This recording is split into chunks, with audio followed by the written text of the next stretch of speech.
All right. Our first question this morning, or this afternoon, whatever time of day it might be, for you. Steve says, hey, Robb and Nicki, any ideas as to why, when I switched to low carb, my sex hormone binding globulin shot up, and of course, my free testosterone went down? Not good.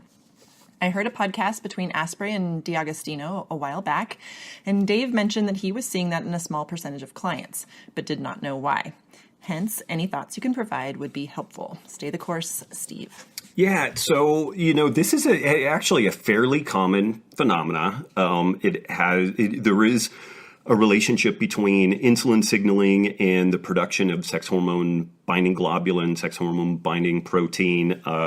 So we have free testosterone, we have total testosterone. The free is the part that is typically unbound by sex hormone binding globulin and some of these other proteins that play a role in shuttling various androgens around the body. And, there's varying thoughts on this. Some people, like, what did Steve say? He said, not good. Well, we don't really know if it's good or bad. One thing that does happen under low carb and especially ketogenic conditions is that our androgen receptors upregulate. So we probably don't need as much circulating and effective androgens. So this is one of those things where maybe it's a problem, maybe it's not. Reintroducing 50 to 75 grams of carbs typically drops the sex hormone binding globulin, and typically, we'll see a bump in both total and free testosterone. And this story is similar for women with regard to both testosterone and estrogen.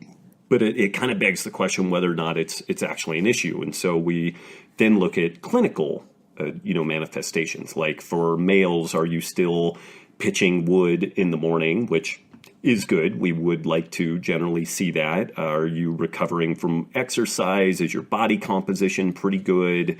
Do you have that vigor to pick yourself up by your bootstraps and go tackle the day, tiger? And if you don't, then there might be some problems there. It's another one of these things where I wish that there was just an across-the-board story of yep, that's a problem, it's bad, add carbs, but it's just not that clear-cut of a story. Yeah. Okay.